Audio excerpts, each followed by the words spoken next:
আসসালামু আলাইকুম প্রিয় শিক্ষার্থীরা, আজকে আমরা ষষ্ঠ শ্রেণীর 55 পৃষ্ঠার 3 নম্বরের একটা ম্যাথ উঠাইছি। তো দেখেন লেখা আছে কি, সর্বনিম্ন কতজন শিক্ষার্থীকে 3, 4, 6 এবং 8 জনের দলে সাজানো যেতে পারে যাতে কোনো ক্ষেত্রে কেউ অবশিষ্ট না থাকে।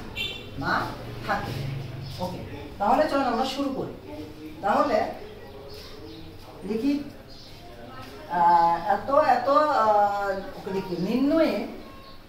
নির্ণয়ে শিক্ষার্থীর সংখ্যা হবে, নির্ণয় শিক্ষার্থীর সংখ্যা হবে এত এত এত ও এত এর লসাগু সমান। তাহলে নির্ণয় শিক্ষার্থীর সংখ্যা হবে এত এত এত কি লসাগু সমান। তাহলে আমরা এটা কি করবো, লসাগু করবো।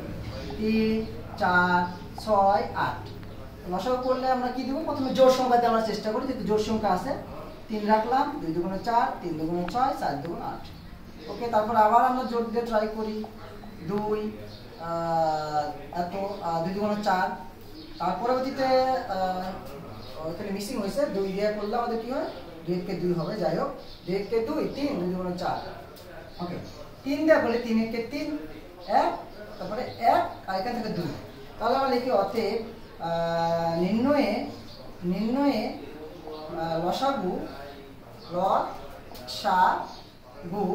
সমান 2 গুণ 2 গুণ 3 গুণ 2।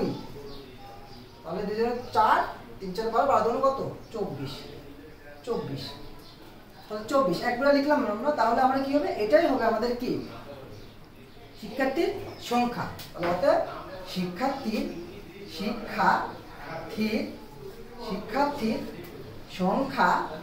সংখ্যা হবে 24। এটাই আমাদের কি উত্তর। ওকে।